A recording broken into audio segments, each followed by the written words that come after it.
In a small village nestled between rolling hills and dense forests lived a poor widow named Amina. She was known throughout the village for her kindness and resilience, despite the hardships she faced. Her husband had passed away many years ago, leaving her to raise their only daughter, Zuri, alone. Zuri was the light of Amina's life, a bright and cheerful girl with a smile that could warm even the coldest of hearts. Amina and Zuri lived in a modest hut at the edge of the village. They survived by growing vegetables and collecting firewood from the forest. Though their life was simple, they were happy.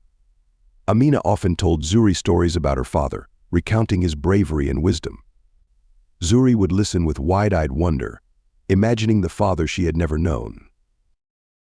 One fateful evening, as the sun set and the sky turned a deep orange, Zuri went into the forest to collect firewood. She promised her mother she would return before dark. However, as the hours passed and night fell, Zuri did not come back. Amina's heart pounded with worry. She grabbed a lantern and ventured into the forest, calling out her daughter's name. The forest was eerily silent, the only sound being the rustling of leaves in the wind. Amina searched until her voice was hoarse and her legs gave out from exhaustion, but there was no sign of Zuri. As dawn broke, she returned to the village, hoping that someone might have seen her daughter. The villagers helped her search, but days turned into weeks, and Zuri remained missing. Amina was devastated. The loss of her daughter was a blow that struck deeper than any hardship she had ever faced. She felt a void in her heart, an emptiness that nothing could fill. She spent her days wandering the village and the outskirts of the forest, calling Zuri's name, hoping against hope that her daughter would return. The once lively and cheerful Amina became a shadow of her former self, her eyes dull and lifeless. The villagers, though sympathetic, began to lose hope as well. They urged Amina to move on, to accept that Zuri was gone, but Amina refused to give up. She believed with all her heart that her daughter was still alive, somewhere out there. And so, she continued her search, driven by a mother's unyielding love and determination. One day, as Amina sat by the edge of the forest, a stranger approached her. He was an old man with a long white beard and eyes that seemed to hold centuries of wisdom. He introduced himself as Kiburi, a wanderer who had traveled far and wide. He had heard of Amina's plight from the villagers and wanted to help. Amina, though wary, decided to trust Kiburi. There was something about him that seemed otherworldly, as if he possessed knowledge beyond the realm of ordinary men. Kiburi asked Amina to tell him everything about Zuri's disappearance, every detail she could remember. Amina recounted the events of that fateful evening, her voice trembling with emotion. After listening intently, Kiburi nodded thoughtfully. He then told Amina about an old legend he had heard in his travels. According to the legend, there was a hidden realm within the forest, a place that existed beyond the reach of ordinary people. This realm was said to be home to the spirits of the forest, beings who had the power to grant wishes and alter destinies. However, it was also a place where one could easily become lost forever if they were not careful. Kiburi believed that Zuri might have accidentally wandered into this hidden realm. He offered to guide Amina in her search, using his knowledge and experience to navigate the treacherous paths that led to the realm of the spirits. Desperate, and with nothing left to lose, Amina agreed. The journey was arduous. Kiburi led Amina through dense thickets and across raging rivers, deeper into the heart of the forest than she had ever ventured before. Along the way, he taught her how to read the signs of the forest, to understand the whispers of the trees and the songs of the birds. Amina felt a renewed sense of hope. For the first time since Zuri's disappearance, she believed that she might actually find her daughter. As they delved deeper into the forest, strange things began to happen. The air grew thicker, and the trees seemed to shift and move on their own.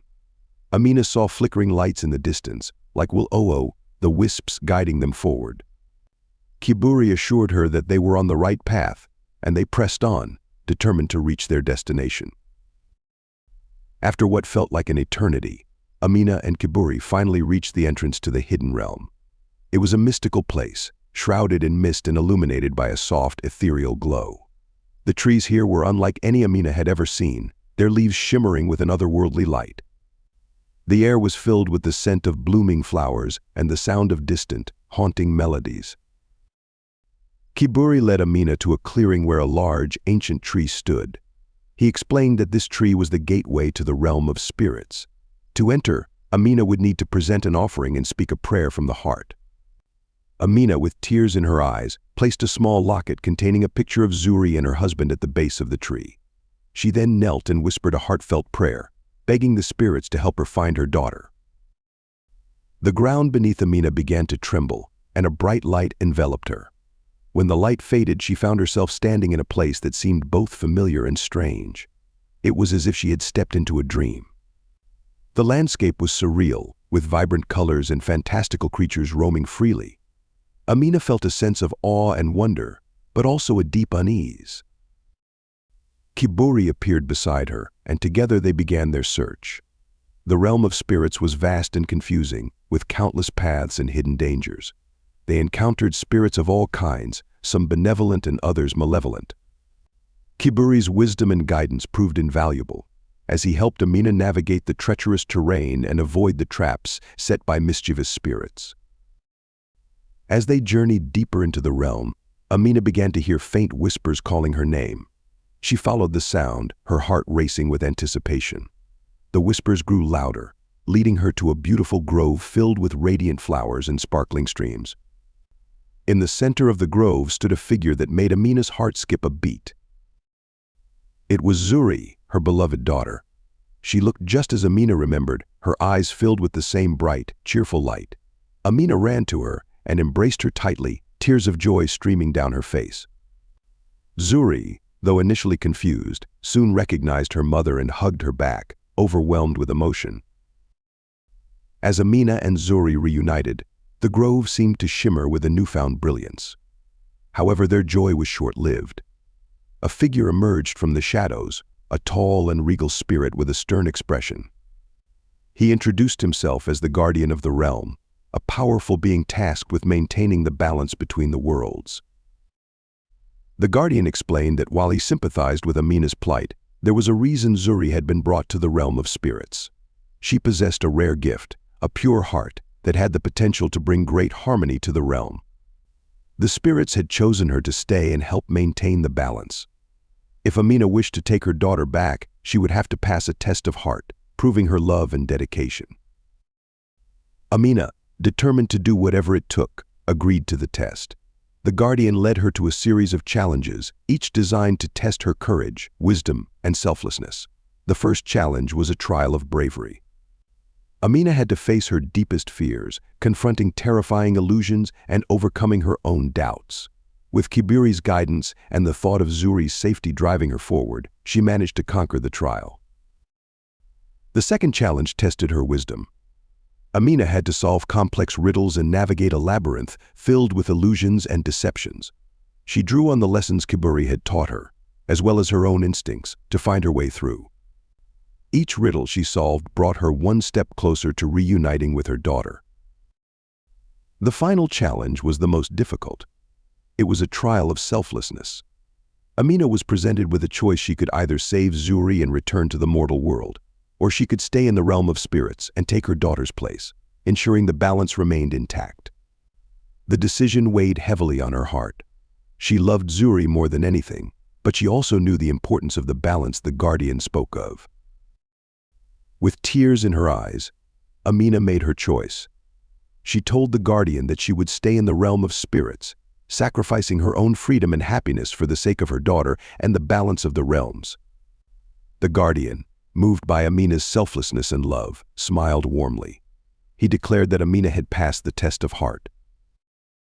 The guardian, impressed by Amina's courage and selflessness, revealed that the test was not only to determine her worthiness, but also to help her realize the strength of her love and the depth of her character. He granted Amina and Zuri permission to return to the mortal world, but with a gift. The bond they shared had touched the hearts of the spirits, and they would be blessed with prosperity and happiness for the rest of their days. Amina and Zuri, hand in hand, followed the guardian through a shimmering portal that led them back to their village. As they stepped through, the forest around them seemed to come alive with vibrant colors and the sounds of joyous celebration. The villagers, who had gathered at the edge of the forest, gasped in astonishment as they saw Amina and Zuri emerge. The reunion was filled with tears of joy and heartfelt embraces. Amina recounted her journey and the trials she had faced, and the villagers listened in awe. They marveled at the bravery and resilience of the poor widow who had never given up on her daughter. From that day forward, Amina and Zuri were no longer seen as just a poor widow and her daughter, but as symbols of hope and unwavering love. The blessings of the spirits manifested in many ways. Amina's modest garden flourished, yielding an abundance of fruits and vegetables. The villagers, inspired by Amina's story, came together to support her and Zuri, helping them rebuild their lives. Amina, in turn, shared her newfound wisdom and the lessons she had learned with the community, fostering a spirit of unity and cooperation. Years passed, and Amina and Zuri's bond grew even stronger. They continued to live a simple life, but one filled with love, laughter, and the joy of being together. The legend of Amina's journey spread far and wide, becoming a beloved tale told by storytellers across the land. It served as a reminder that even in the face of insurmountable odds, the power of love and determination could overcome any challenge. And so Amina and Zuri lived happily ever after, their hearts forever entwined, their story a testament to the unbreakable bond between a mother and her child. There are a lot of lessons to be learned from this story. I would love to hear your opinion in comment section. Thank you for watching, and please don't forget to like, share, and press the red button to subscribe to my channel. Bye.